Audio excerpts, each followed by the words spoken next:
I want to watch the news. Are you making headway at least? This is the news.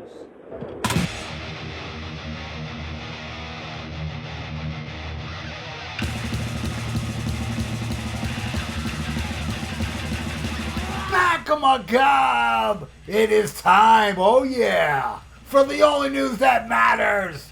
And Metallica's bassist Rob Trujillo has discussed the awkward legacy of the band's divisive 8th album, Saint Anger, in a new interview released on June 5th, 2003.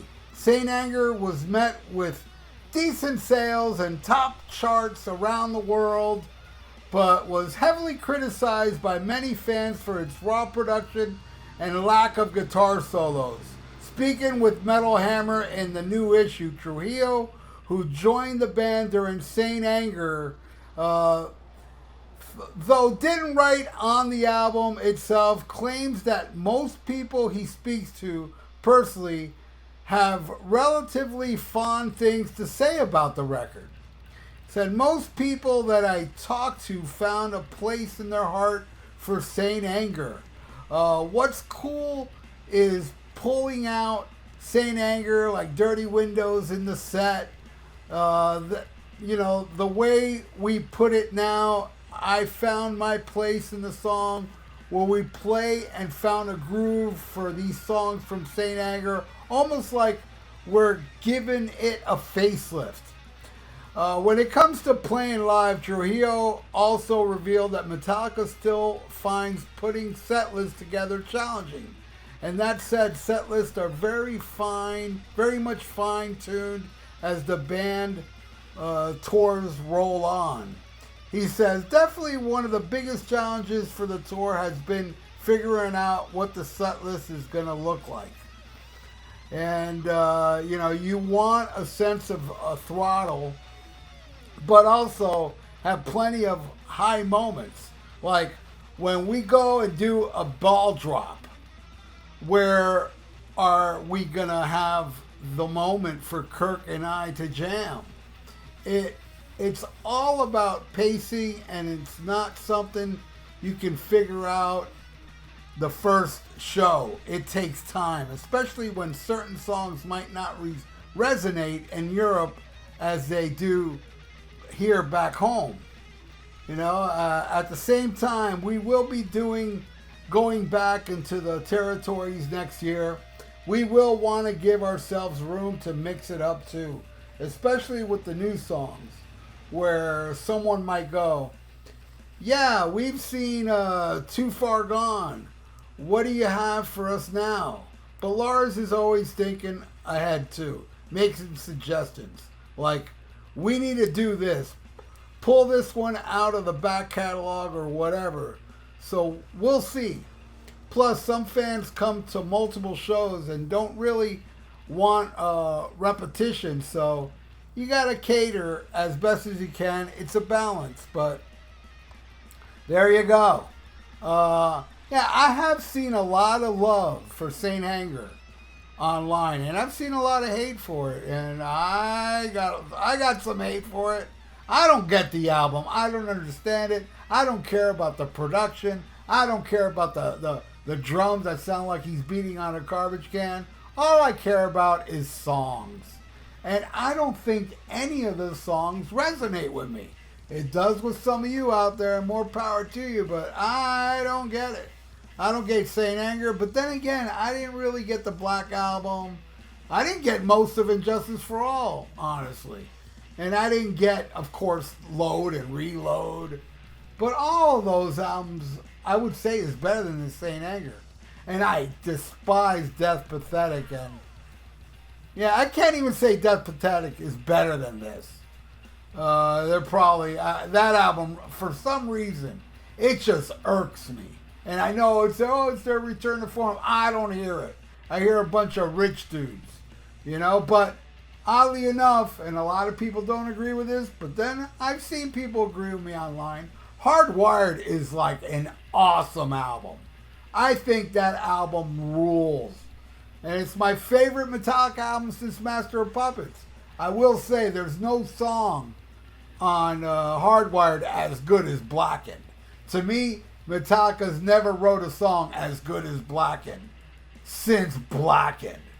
But I love Hardwired. The new one, it has its moments. But, you know, now as time's gone by, I've been going back and listening to it. And, yeah, even the songs I liked back then, I'm kind of about now. Except for Lux Eternal. That's the only one I still like. But, yeah, to me it was a fluke that Hardwired was so good to my ears. Yes, I know it's not good to a lot of people out there. But I love every song on it. I really do. And there was a few songs on the second disc I didn't like for a while, but they've all grown on me.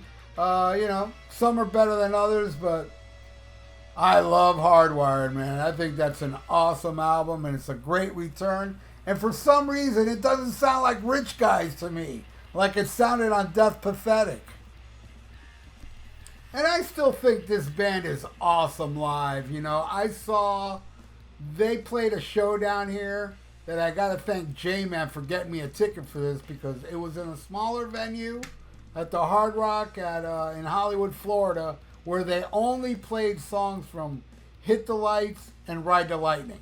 And they threw in, you know, Am I Evil and Blitzkrieg as well. But it was only the early stuff. And I wasn't planning on going because they were charging. I mean, I think the cheapest tickets were like $800 or over $800. I'm like, I'm sorry, man. There's no band that's worth that much to see, you know? And J-Man ended up getting some comp tickets from the casino. And there I was inside, and my God, did that show rule. That show was just amazing. They played well. There was no flubs. I mean, they messed up the end of, I think, No Remorse or something. But that's about it. Everything else was blistering, you know. But you know what I noticed was they played every song off both albums except, and this is understandable, I love the song, but the band hates Escape. And I had my fingers crossed they were going to play Escape that night.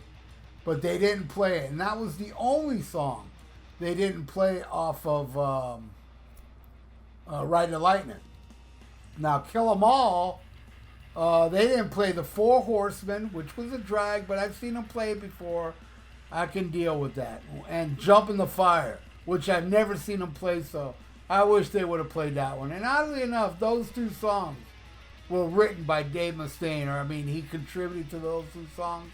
Maybe that's why they didn't play it, but I know he had something to do with, you know, Ride the Lightning and a couple songs off that album that they did play that night, that he was credited for. But anyway, it was phenomenal, and if Metallica comes down again, you know, I'm not going to pay top dollar to see them. I think they're amazing live and everything, but how the hell, to me, are they ever going to top that show I saw in Hollywood? It's impossible. The perfect set list. So I'm sure going to see them in a stadium is awesome and all, but man, I can't stand songs like Wherever I May Roam, and you know, I've been overlooking some of those set lists, and some of those new songs I find kind of weak too, and you know, I'd go see Metallica for a decent price or for free. And decent price, I'm talking no more than $40. And you know that's not happening. I'm never going to find a Metallica ticket for $40. But that's my limit. That's how much I'll pay to go see Metallica. I would love to see them, but no, man. I'm not going to blow so much money to go see a show where the set list is inferior from the last time I saw them. That's how I feel. So how do you all feel? Leave it in your comments below. Are you a fan of Saint Anger? Or do you hate it like me? Or you're, you know, somewhere in between? Is there such a thing of being in between? You know, that'd be kind of weird. You know, what's wrong with you? Either you love it or you don't, right? That's the way I see it. How do you see it differently? Let me know in the comments below how you somewhat like the album, but then you don't. You just like a few songs or whatever. Anyway, That's it for the only news that matters. I want to thank you all, like always, for watching. You rule. And I hope you're subscribed to my channel. And if you're not, I hope you will subscribe to my channel and ring the little notification bell. And hey, check it out. Like this video. It's good for the YouTube algorithms. So stay frosty. Listen to Black Sabbath and smack 'em a gob. Farewell and adieu to you fair Spanish ladies. Farewell and adieu, you ladies of Spain. For we've received orders for to sail back to Boston.